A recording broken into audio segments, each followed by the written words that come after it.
justement en 2000, lorsque la Socpresse rachète le club, il y a une convention signée avec la mairie à l'époque sur un principe de on est gestionnaire exclusif de l'enceinte.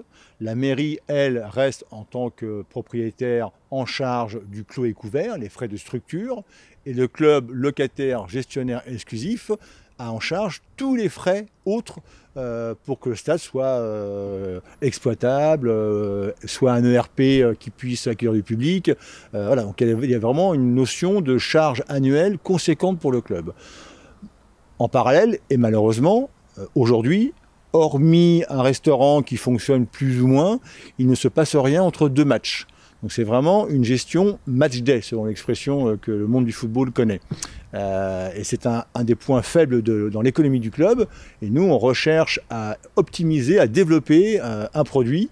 Et donc on travaille sur un projet pour que justement des recettes soient non plus uniquement sur le jour de match, mais qu'elles soient quasiment quotidiennes.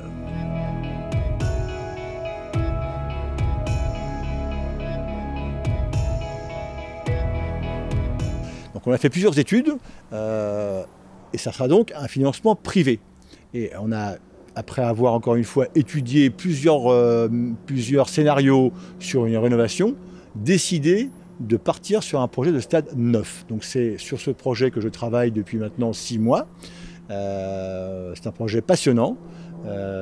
Où on est en pleine phase de concertation préalable en ce moment, puisqu'en France, il y a une administration qui nous oblige, et c'est très bien d'ailleurs, à une concertation préalable, de manière à expliquer aux riverains, aux supporters, enfin au public au général, notre projet, sa construction intellectuelle, son business plan, et comment on imagine le stade. Donc c'est la phase où on est aujourd'hui. Et si on quelques grandes dates, si ça vous intéresse, donc cette concertation s'achève en gros mi-avril. Nous sommes avec 2 garants présents pour s'assurer que les débats sont de bonne qualité. Donc la CNDP, la Commission nationale des débats publics, rendra son verdict et donc validera ou non, j'espère qu'elle va le valider, le principe de ce projet, début juin. Courant juin, nous aurons connaissance du prix du foncier et en octobre, le Conseil métropolitain validera définitivement l'idée que la parcelle est vendue à Yellow Park, société privée. En parallèle, on travaille sur le permis d'aménager, le permis du projet urbain, le permis de construire du stade, qui eux devraient être déposés avant fin 2018. Et si tout va bien, dans le meilleur des mondes, on pourrait inaugurer le stade en août 2022, soit 1 an avant la Coupe du Monde de rugby, puisqu'il y aura des matchs à Nantes en 2023, avant même les JO en 2024. Donc il y a quand même 2 belles échéances d'envergure, le rugby en 2023, les JO en 2024, et nous on fait tout pour que le nouveau stade soit prêt en 2022, de manière à ce qu'on ait 1 an de pratique, qu'on se l'approprie, et que non seulement nous, mais également le public découvre et apprécie ce nouvel outil.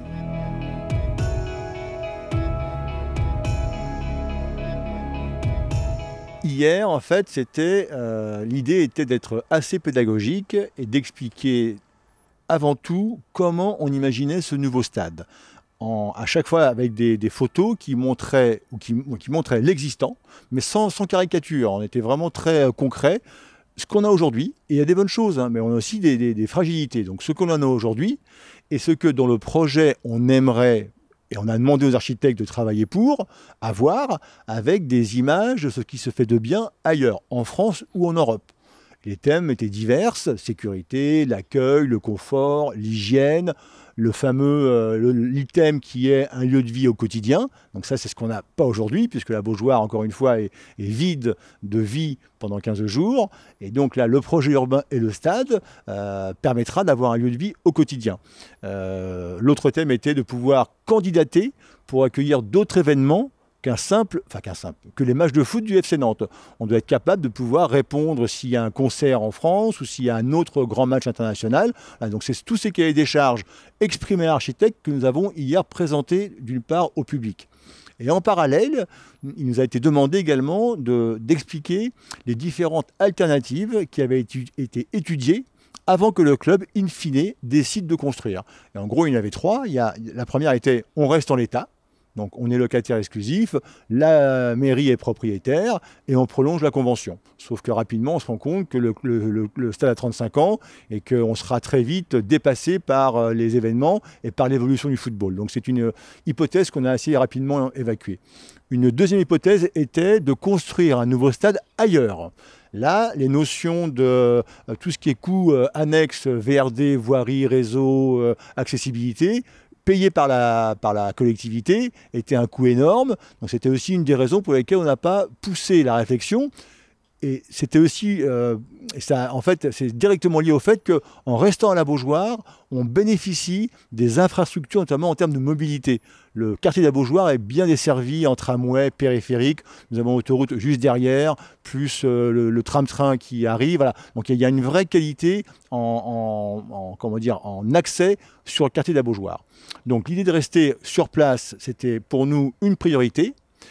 Il y avait ensuite donc deux options, la rénovation ou la construction, et donc on a expliqué pourquoi on n'a pas retenu l'option rénovation et que nous avons choisi l'option nouveau stade. C'était en fait le thème, avec des intervenants qui sont venus expliquer de manière assez pédagogique et objective, pareil, les avantages et inconvénients si on rénove, avantages ou inconvénients si on construit, et puis des questions avec le public dans la salle où il y avait des riverains, des supporters.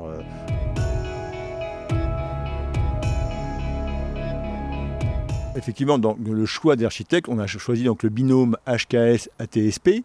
HKS, c'est un groupe international qui a une vraie expérience et c'est aussi pour ça qu'on les a choisis sur justement la vie de tous les jours, l'expérience client, le business model, les VIP ou hospitalité, voilà, tout ce qui est comment dire, produits financiers pour le club dans l'enceinte du stade. Donc c'était aussi une des raisons pour lesquelles nous avons choisi SKH. Et puis on va aller effectivement, on a commencé notamment sur Lyon en France qui a construit son stade, mais on va également pendant ces 3 ans, mais assez rapidement d'ailleurs, rencontrer d'autres stades, d'autres stadium managers pour prendre les bonnes idées. Parce que je pense que c'est intéressant et c'est même indispensable d'aller chercher les bonnes pratiques pour s'en inspirer. Voilà. Donc on a des idées. On travaille avec le groupe Lagardère, qui a aussi une compétence et une expérience dans l'exploitation de stades et ou d'arénas. Mais en parallèle, on ira effectivement chercher les bonnes idées. Donc c'est peut-être par rapport à ça que l'ESMA pourrait également nous accompagner sur les bonnes pratiques, ce qui se fait de bien ailleurs, qu'on pourrait adapter à notre projet.